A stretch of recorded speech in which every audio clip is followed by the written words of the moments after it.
Welcome to the 3 Degrees of Freedom podcast, where we explore lifestyle engineering with our expert guests to bring you in alignment with your own 3 degrees of freedom, location, time, and financial independence.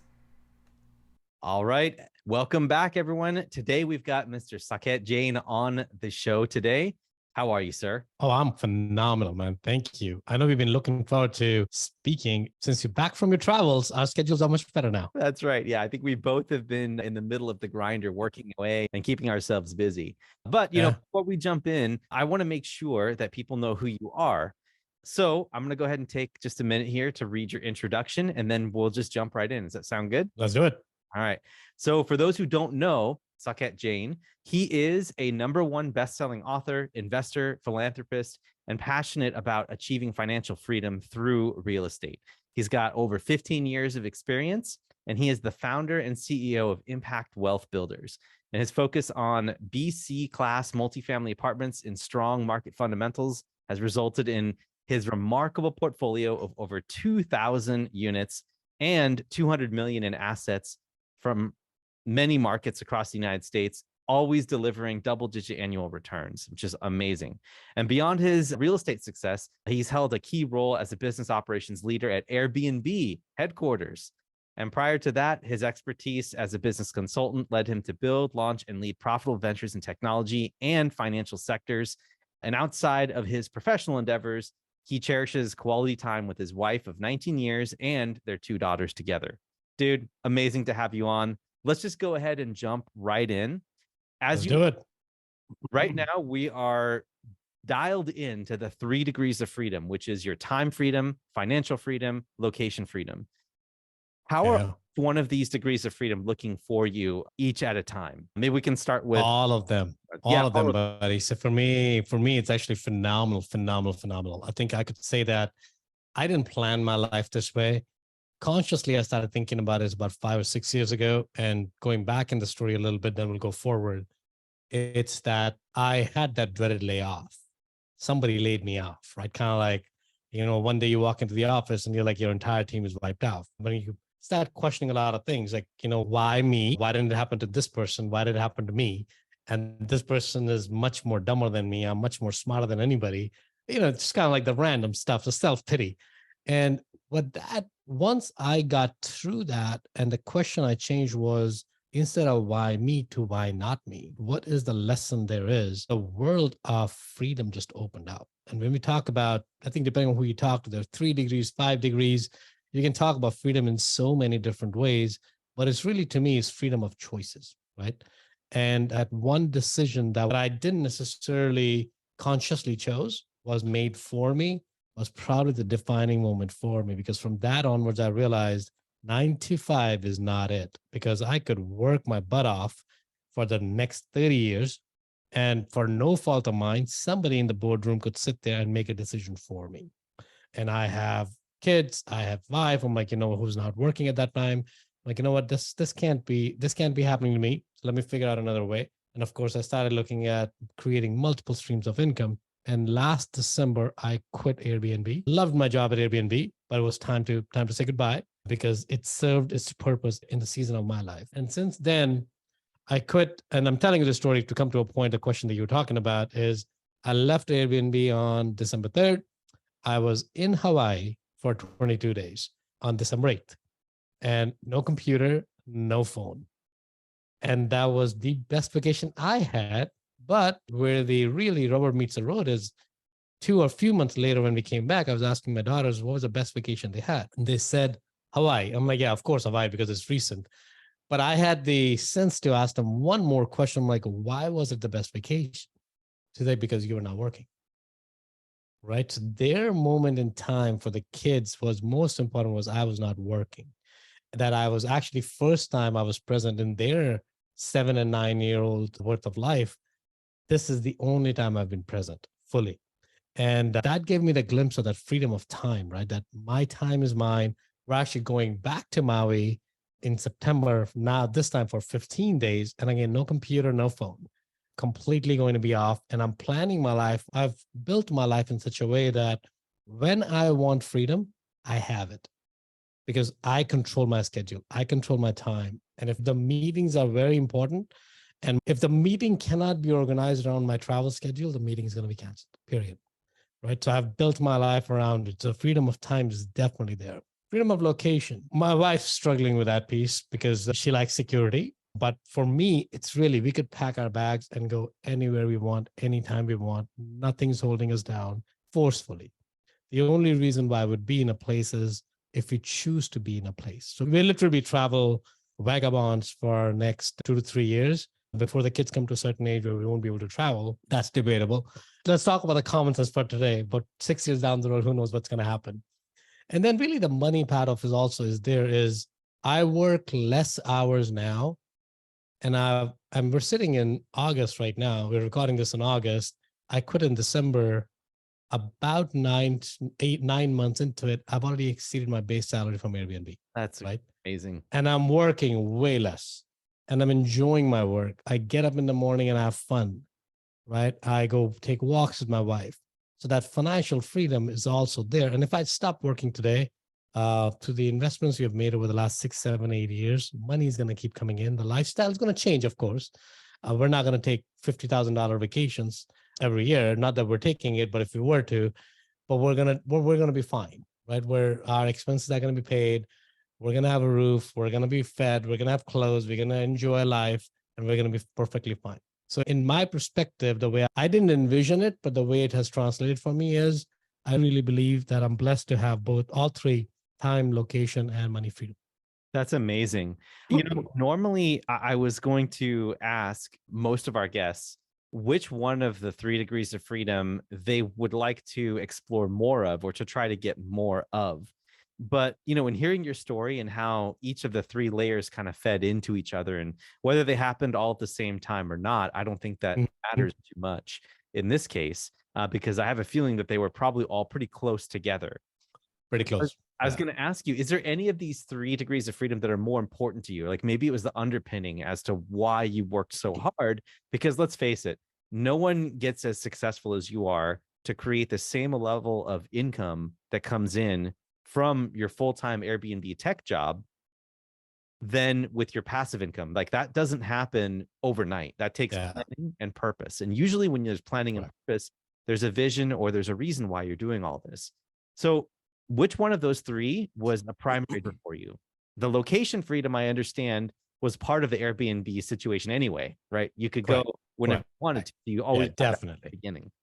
But between time and financial, which one of those was the main driver for your working so hard to the passive income goal? I think it's actually neither of those. I think if I answer that question genuinely, it was driven for a very different reason. So it all started with financial freedom, right? Because of the layoff that happened. It triggered it all. But very quickly, the motivations changed. It was more about when I started asking the question, what's next? How much? So I had to figure out what's a different question. The different question was, to what reason? To what extent? Right? Why am I doing all this stuff? And all of that came down to, I wanted to build memories with my girls. And tell you one story, which it's not a sad one. I mean, it is sad, but it has a point. That's what I'm sharing with you is during the whole COVID time frame. We're ready. Perfect, man. During the COVID time, I lost about 5 of my family members, including my sister and my mom. And my sister was 2 years older than me. And of course, my mom left about 3 or 4 months right after that. And however hard it was emotionally, it was again one of those things which gave me an experiential feeling that all of us are times limited. And we don't know how much. Hopefully we live to 200, or we could also be gone tomorrow. Right? So if the time is so short, how do I want to spend that time? Working like a dog in anyone at a 9 to 5 or in my business or wherever, or actually doing something that I enjoy doing and figure out how to monetize it, right? So just change the question. And that question, once it changed, it actually simplified a lot of things in my life because I think we've talked about this story. And if not, my first deal that I bought myself was a 262 unit portfolio deal separated across 5 different buildings in a place where I would have never seen the property.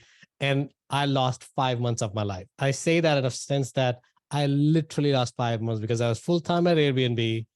I didn't see my kids. I was traveling. I basically moved to Alabama for 5 months and I lived there. And the deal didn't work out. Again, a blessing, right? So Wow. when you talk about that, the blessing was it didn't work out, because had it worked out, I would not have the family I wanted to, because they would not have kept up with it. Like I needed to be there if I needed to make that deal work. So again, great thing that didn't work out. But I lost 5 months of my life. So the question at that point I was asking is, what do I really want to do? To what extent and what price I'm willing to pay? And everything came down to, I just want freedom. Freedom from everything. Like I just want, of course, I need some shackles like my family. One could argue, why do I have a family? That's not even negotiable freedom. That I enjoy because I think that's, for me, it's very important. But everything else, I just want to be free from, right? I would rather just make a little bit less, live a little bit more humbly, right? And to my surprise, both I didn't have to, but I was okay with that. And once I made that choice, Derek, everything else became so simple. Okay, because now I have a new lens to look at. Do I want to go do this? Okay, how does that affect that decision? It doesn't gel with that. So my North Star became, is it making me more free or is it tying me down? And the answer always was, for me, the choices I made was, is giving me more freedom. Maybe in the short term, it'll restrict me a little bit, but the goal for that exercise is to gain more freedom. You know, one thing about all of this, and thank you for sharing such a, a vulnerable story as well, because I actually don't remember hearing about this, but it does make sense. You've had so many challenges, right? Like losing family members, having this 5-month disappearing magic trick of your life. I know, seriously, man. And yet you still persisted through all of this, right? I wanted to ask you, like, how has your mindset evolved and changed you and your family to enable you to continue to keep going? Because you mentioned this in passing, but there are so many people that are looking up the mountain towards you and they're saying, man, I really want to have that. I want to be able to have a life where I can pick and choose what I want to do. But yet, when you're climbing a mountain, there's obstacles, there's crevices that you have to avoid. You have to swing ropes across bridges, or across like these giant, open gorges and things like that. You got to run from the tigers and, do all of this stuff, right? And go through that. And I imagine you as running into all these obstacles is running past them and getting to the top of the mountain where there's water, clean air, and an amazing view, right? And then everything is downhill from there, right? But I just wanted to ask, what kept you going, and how has my like kind of evolved you as you were working your tech job and doing all these amazing things and going through these hardships? It wasn't easy. I think you've dealt with that, and a lot of our ecosystem is dealing with that or has dealt with that. The biggest challenge is, especially when you're in all your life, you've been trained to do something, which is 9 to 5, conform, comply, right? Stay within your lane and you'll be fine, right? Your entire life you've been trained, because that's what school is. School is teaching you how to conform. It's not about teaching you how to evolve. It's really teaching you how to conform. And within the conformity, you can be innovative. But if you move past those control lines, you're screwed. You get an F, or you'll get demerits, or you get disciplinary action, or whatever, right? So now I think the biggest challenge was when you're trying to make a decision of not staying in those control lines and doing something which it's not uncommon, but within your ecosystem, your current ecosystem is unheard of. What are you going to do? Are you going to go become a professional investor? What does that even mean? Yeah. Did you go to Columbia Business School to do that? Did you go to IIT to do that? No, go find a job at the next best startup, right? Why don't you start a new product or whatever? It's to clean that noise, to stop that noise and just sit in silence and think about, where's your life's path, right? I'm not saying starting an Airbnb was bad, because of course it's worked for Joe Nate and Brian. It's working amazingly. They're all billionaires. So it works. But for every successful Airbnb, there's also thousands of failed Airbnbs, right? So I think you have to be willing to take that bet, saying, I'm okay with the repercussions, the consequences that may not be working in my favor. There's no guaranteed success, right? Just like there's no guaranteed job coming out of college. You go to college because the probability of you landing a job is pretty high. That's exactly what you have to think about. But for somehow, when you're now moving into the entrepreneurship world, you want the probability of your successful entrepreneur endeavor pretty high. Why is that? Those are the questions that you need to start asking. You took a big risk in college. Why are you not able to carve out 4 years of your life to take risk on you, which probably is going to result in a much better outcomes? If not monetarily, it'll change the person who you are. Yeah. So you are set for more success. And after 4 years, you can revisit the decision, right? That was, Derek, the hardest decision to make. And I've been very, very, very lucky to have my mentors, to have my coaches, to basically guide me through that process. If I was in a black hole and just shut everything off and sat in a room, I would have gone crazy because I didn't know how to look at this world, right? Because I didn't have that lens. I did not have that lens. So I'll be fooling and I'll be lying to people saying that. And I was not smart enough to listen to podcasts. I was just trying to find the answers because all my life, that's how I found the answers, by digging deeper. But this time I needed something else because I need to have a new teacher. I need to have a new framework. So I changed the approach of finding solutions by finding people who have done similar things. Maybe not the same thing, but similar things. I started seeking out people who have left their jobs and launched their own ventures. It could be a startup in technology world. It could be an investor. It could be, and I also started talking to people who have become full-time investors because the people that I was listening to before, they were not qualified. They were well-wishers, but they were not qualified. Their concerns, their opinions were coming from fear that you may fail, right? But if I'm talking to Derek, who's living a life, maybe living a life different than somebody else, it may not be the exact life that I want. I'm like, Derek, how did you make that switch? He's going to give me a few insights. And I'm going to talk to somebody else. They're going to give me a few insights. So I collected a lot of insights, man. And then more questions I asked, the more confused I got initially. But then again, I sat down. Now I have probably scripts of over 100 people of what they have done. I started mapping the dots, and there's a common theme that's coming up, which is the only way you're going to figure out is to make a decision and move. Right. And the moment you do that, you are 1,000 steps ahead of. Your one step forward will take you 1,000 steps ahead from where you were before. And it may not work out, but that doesn't mean the decision is not reversible. You come back and figure out, if this path didn't work, what else could work, right? So that's really what the change in the mindset has been, Derek, is the mindset of relentless perseverance, which is it's going to work. Maybe not the activities. Maybe I need to change the activities. Well, what I'm trying to achieve is going to work. Freedom is going to happen. I may have to change the definition of freedom. I may have to change the path for freedom, but it's going to happen. There's no reason why it won't happen because I'm no special. You're no special. Your guests are no special. Your audience is no special. So if it has worked for one person, it has to work for others too. I think that this is very timely in the fact that here's the thread that I pulled out from all those gold nuggets there, is that failure is really only temporary unless you let it be permanent. You only have to, like, as soon as you're on the path, right, of, like you said, stepping forward with that first step, eventually you're going to get to 1,000 steps down the road and you're going to look back and you're going to say, wow, look at all that amazing distance I just covered. Yeah. Like, look at the difference between where I am now and where I was. And I think that the people that can develop a mindset of not necessarily craving failure, but knowing that that failure is the edge of your capacity. And it's the place where you've got to go to find out what you're made of. And you can't listen to people that say, oh, that's wrong, right? Because we've been conditioned. That's why it hurts so much, is when, the word failure even itself has a huge, and it's the place where you've got to go to find out what you're made of. And you can't listen to people that say, oh, that's wrong, right? Because we've been conditioned. That's why it hurts so much, is when, the word failure even itself has a huge connotation to it, right?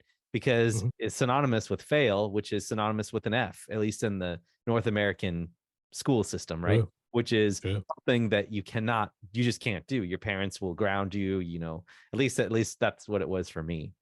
And, Yeah. there's such a strong stigma against failure that we have to unlearn those things. And, I can't help but listen to what you just said and understand that it seems to me the mindset you realize is that you learned to not let fear and failure control who you are as an individual anymore. Somewhere along the way, you must have said to yourself, I'm looking for an alternate path. Why does it have to be the way that everyone say it's supposed to be done? I'm willing to take some risk and explore the unexplored. And that shows, especially with your 5-month trip out to, a place where the thing didn't even materialize, but you learned a whole bunch. That's the whole point of failures. Yeah.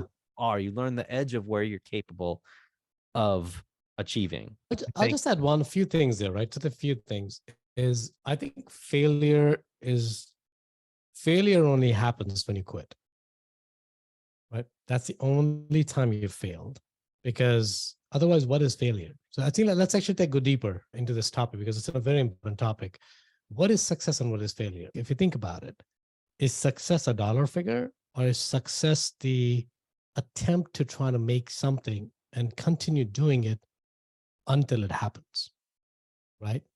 And if you just start thinking about that and reflecting on these two words, because I think that's really, really, really the most important. If you have kids, I would highly recommend doing that exercise.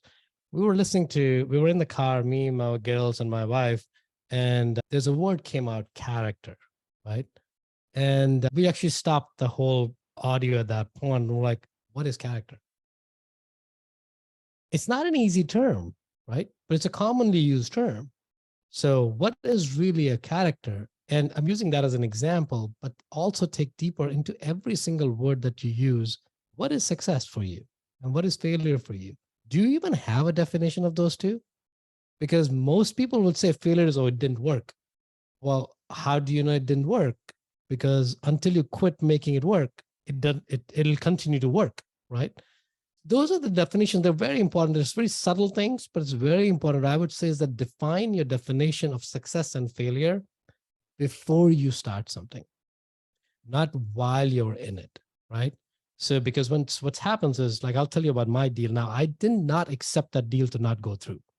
That's not, if my expected outcome was it's not going to work, I wouldn't have put the amount of effort and sacrifice I did, of course, right? So you're going to start something with a hope that it's going to work, with a trust that it's going to work. But then along the way, when things are not working, if you haven't built that muscle already, I would say is that before you start, define what failure means. And you'll get an answer, which is going to be very different, which is going to be, why am I thinking about a failure? It's not going to happen. So then stick with that. And when things are not working for you, because there will be moments in whatever you're trying to do, because not everything's going to work the way you want to work. And maybe it does great, but chances are it won't. And if it won't, you want to go back to that failure framework saying, okay, did I fail already? Did I fail already? Chances are you're going to say no, because you built that in a mindset, the failure framework in the mindset when you were not in a downward spiral. You were pretty high up at that point, right? So think about that for a second and reflect on that. I think the other thing really is more about is figure out your priorities, right? Like you said that, and you also said that it's uphill, uphill, uphill. Then from there, it's all downhill. No, it's not. It's uphill, uphill, uphill. Then there's a very small moment of being down, and then you go climb another mountain. Then you're gonna go down. Then you go climb another mountain. Then you go down. Then you go climb another mountain. Right? It's going to happen, and that's what you want it to be. If it's too easy, you're not pushing yourself. You're not going out of your comfort zone. Right? You're not. All of us. I think you and I were talking, Derek, about what's our next steps, where we want to taking it. And I think both of us, interestingly, are doing something very different for our businesses. Right? Which 5 years before, we would not have even thought about. No. It's very different. So It's a new hill to climb now, all of a sudden, right? Because we figured out the first hill, it's easier now. And it's not that much fun now. So let's go climb another hill. And if we're going to cross that hill, then that's going to become very easy. And then we're going to do something else. I think it's just, that's what life is about, man. It's more, when it's too easy, change something. You know what I think it is? I think we like pain. I think that's that's what That's what my friends tell me. That's exactly what my friends tell me. Saket, you like pain. You like to inflict pain on you. I'm like, not really, but that's okay. That's an interesting way of looking at it, but not really. you know what's funny though? Like I got to keep pointing this back to like, the relationship between success and failure, right? I'm going to bring another analogy in, which is when you're working out and you're working your muscles. There is a point in which your muscles will fail, they will tear. Yeah. And you are in pain because these muscles are tearing, and you're also pushing yourself to the mental and physical limit with that, right? But ultimately, what happens? You grow bigger than you do before. Like you become stronger, faster, more mobile. And so that's just another analogy here. If the mountain one didn't do it for you. So awesome, man. This is great stuff. Now, what I want to do is I want to shift the conversation slightly, and I want to go back into the world of current tech workers right now, because what I'd like you to do is I'd like you to channel your inner person going back many years where you're in the tech industry, and let's try to help some people who are perhaps in the tech industry trying to get to where you are. I wanted to ask you, do you feel that tech workers actually have to start a great advantage to get location and time independence and even financial independence? I want to try to take stock for those individuals working their tech jobs. Where do you think that they are to start, like starting out? What do you think they need to be aware of? Yeah, so I think it all depends upon where you are in the tech journey itself, right? So let's say you are 22 years old, just graduated, or in that time frame, you're starting out, you join Airbnb back in 2008, right? That's a pretty risky move, right? Doesn't mean it won't pan out, but it's a pretty risky move. So if somebody is in that position, they may not have the financial independence, financial freedom, because everything is tied into a stock and everything is tied into the hope and the trust that you have in that business to become something big, right? So for those, you may not, that financial piece may not be there. The time piece may not be there either, because, when you're starting out a 5-10 person company, you're working a lot, right? Because that's all you have, because you're trying to build something that does not exist, right? So I think we want to figure out who are we talking to. If we're talking to that individual that's joined a 2 or 5 person company that's really, really, really grinding hard to even do a product market fit, and they're developing an MVP, they're in that phase of their life where the base salary is just to survive. For them, if we say that, hey, you have the financial freedom, unless you come from money, like you may have other sources of income, you may have made some money before you moved into the tech world. So all of that could be possible. So we're overgeneralizing it. But if you're in that phase and you don't necessarily have a whole lot of capital to depend on, financial freedom may not be the first freedom you want to attack, because it won't be there, right? So I don't want to give people false hopes. But let's follow that path. But let's say now you're working at a Google and an Airbnb or a Yahoo or Microsoft, or these companies that, did I say Yahoo? Let's leave Yahoo out. Not to say that people are working. Yeah, let's leave that. But one of those companies, when you're working at, now you have a lot more income coming in, right?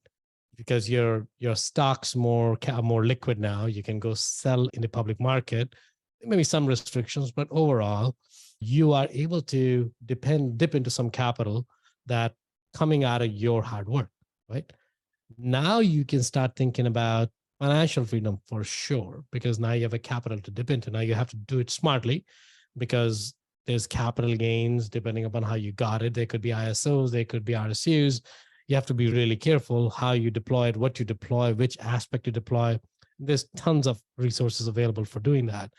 But it's definitely possible there to see how to get somebody financial independence, financial freedom. Also, at that same point, financial freedom has 2 layers to it, right? But the biggest one is expenses, right? Of course, there's income and minus expenses. So that's really what the financial freedom is. Your income has to exceed your expenses. And there's degrees of expenses. You're talking about basic life, then you're talking about luxuries, then you're talking about ultimate, right? There's multiple levels of that. We don't have to go deeper into that.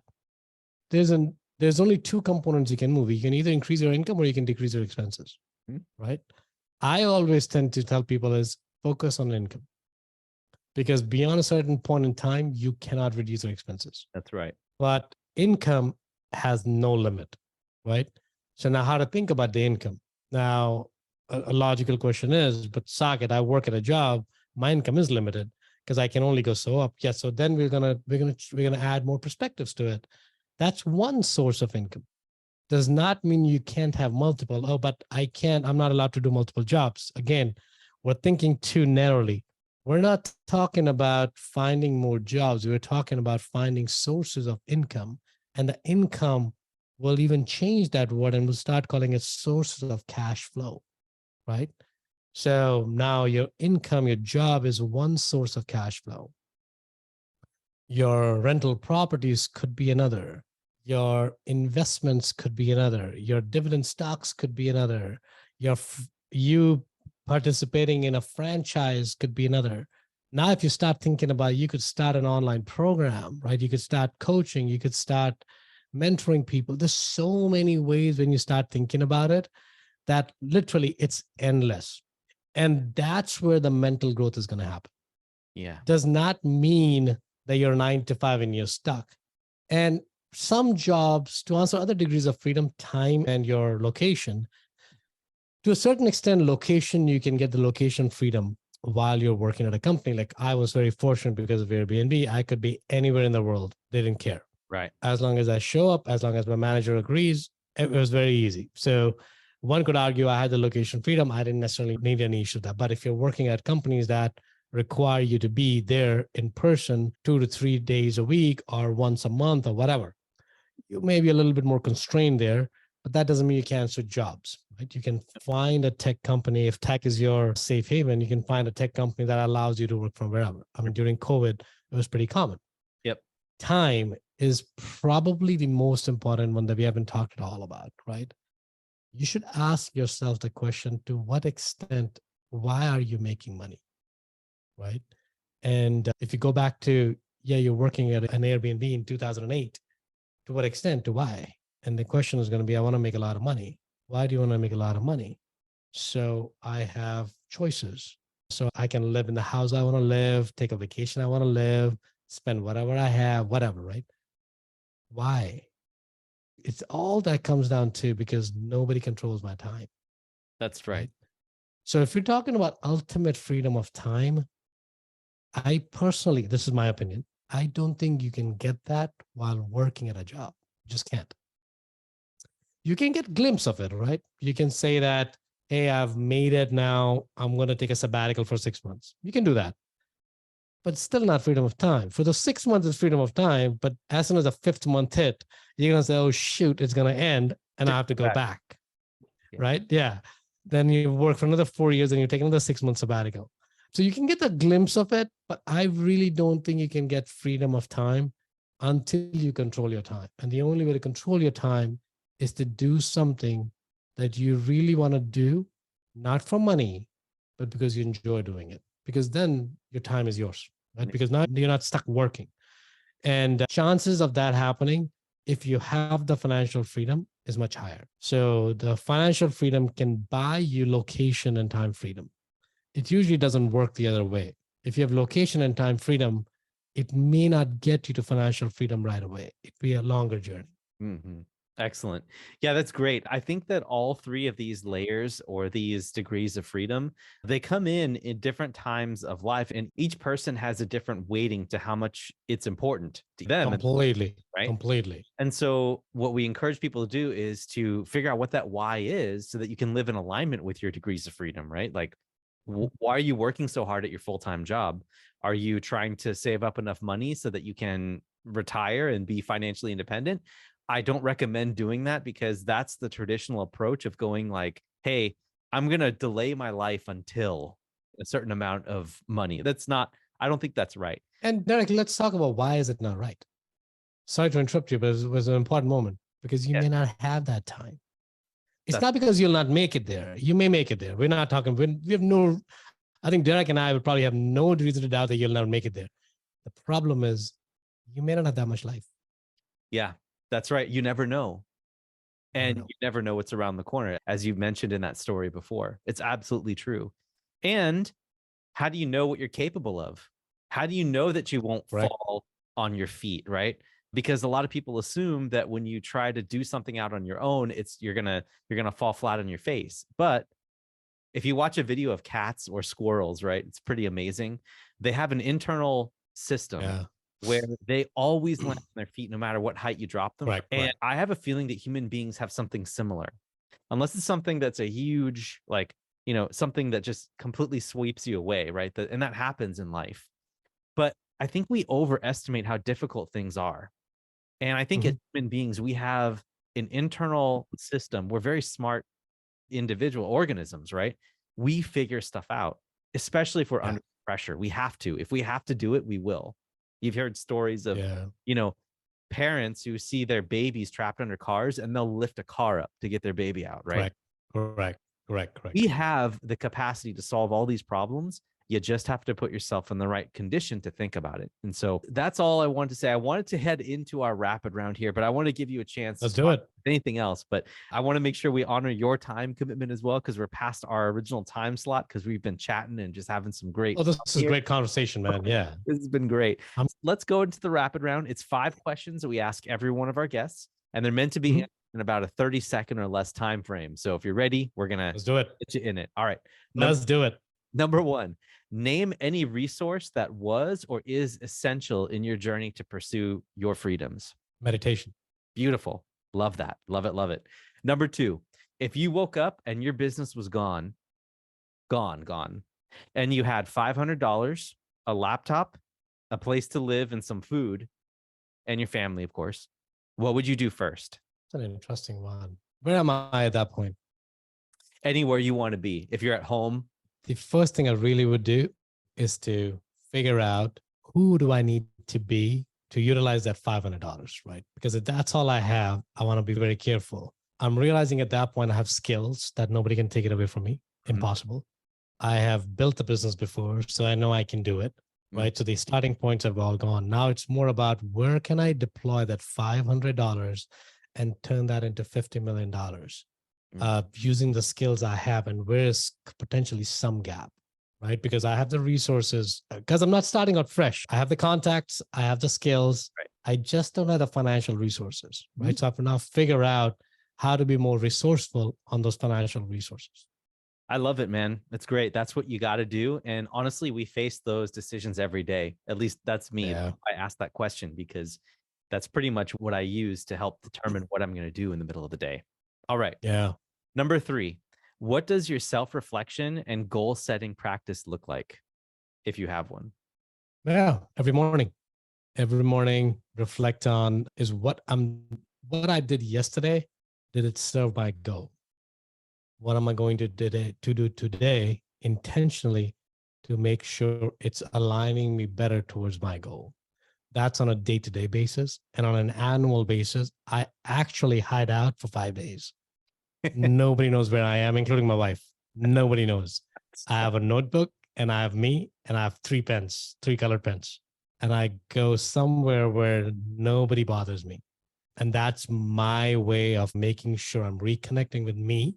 Because if I'm not connecting with me, I'm not connecting with anybody. Amazing. And I assume that happens right in between or around your meditation time as well. Correct. Correct. Great. I mean, that's really, I don't look at it as active meditation, active goal setting during meditation.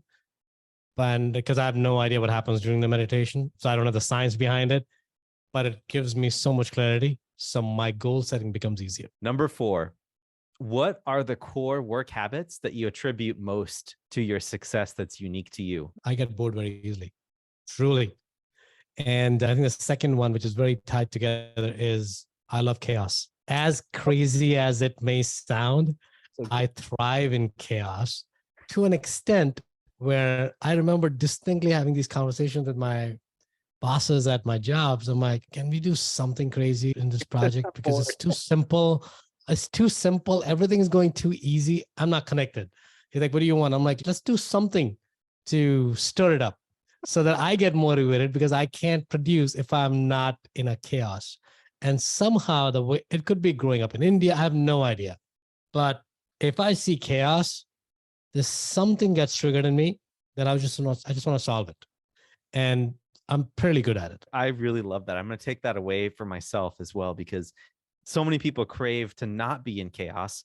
But I understand that maybe you understand that you grow in chaos and it's exciting because Oh, you get to solve definitely. problems and see what you're made of. And it's in full alignment with what we. That it was funny. My wife was telling me this today. She wanted to get something. She's like, let's just get it. I'm like, what do you mean? She's like, if you buy it, you'll figure it out how to make it work. Because otherwise you'll keep telling me we shouldn't buy it. We shouldn't do this. We shouldn't do that. Let's just buy it. Your mind's going to figure it out. I'm like, this is crazy, but that's true. That's awesome. All right. Last question I have for you today. Number 5.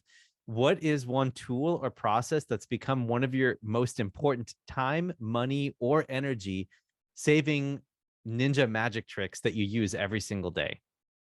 So what's throw to-do list and only work with calendar. That's it. If it's not in the calendar, it's not getting done. Yeah. You can have a brain dump of to-do, which is perfectly fine. But if the to-do is not in the calendar, no matter how small or big it is, it's not happening. Yeah. So that's been my ninja. I tell people, never trust your memory. Never say, oh, I'll just do that later. Right. Never, ever do that. Never. Know you have something to do that's important enough. Immediately put it into a to-do list or a time block on your calendar. I recommend the to-do list because I have a time block for my to-do list. So that oh, there you go. See, that's good. As long as you have some reminder and you are very religious about it, yes, you don't skip it. Nothing gets done except that, then it's okay. Yeah, absolutely. Well, hey, this has been fantastic, man. I've had a great time talking with you about tech, failure, which is only temporary for people who are advancing in their careers, and everything around growing wealth and becoming a bigger person, someone of more capacity. And speaking of that, if people want to learn more about you and what you have going on in your world, where would you recommend that they reach out to you or find more about you? Definitely. So I'm on all social media platforms. The handle is pretty simple, the Saket Jain. I was lucky enough to get that. Nice. I was trying to get Saket Jain, but I had to add the. I hated it, but I did. So it's there. I have a podcast, which is Migrate to Wealth. You see that on my logo itself on the screen if you're watching the show. And last but not the least, we're actually having a conference, a 4-day virtual conference, which is built around how to bring balance in the 5 dimensions of your life: your mind, your body, your relationship, your money, and your impact, right? I live my life trying to bring balance. I'd be lying if I say the balance exists. The balance does not exist, but it's the intentionality behind bringing life in balance. We're going to be talking about those 4 days, over 40 plus speakers. So I would love to have your audience come and join us. It's free. 4 days of a lot of fun. It's virtual, so you have no reason not to attend it. You can find more information at migrate2wealthsummit.com. Excellent. Saket, it was a pleasure to have you on the call today and to do this amazing podcast. I had so much fun, and I'm glad that we got to do it because we had to delay so many times, but I know. No, thank you. Thank you. It was my pleasure, man. I really enjoyed the conversation. You're good at asking the questions. Some of the questions I've never been asked before, which is great. So this is why you add value. I love it, man. Thank you so much, Saket. And for you, thank you, buddy, who have listened all the way to the end of the show, I want to thank you guys also for all of your energy and attention here. And please, wherever you're listening or watching it, please interact with us somehow. Whether you leave a like, a comment, a thumbs up, subscribe, we just really appreciate that, because as you engage with the show, we'll be able to engage the algorithm, which then, helps push our media out to more and more people to attract incredible guests just like Saket and more amazing listeners just like you as well. So thank you guys for listening. Saket, once again, thanks again, buddy. This was an amazing show. Had so much fun. Thank you for having me. Thank you for having me. All right. We'll talk to you guys soon. Have a good week.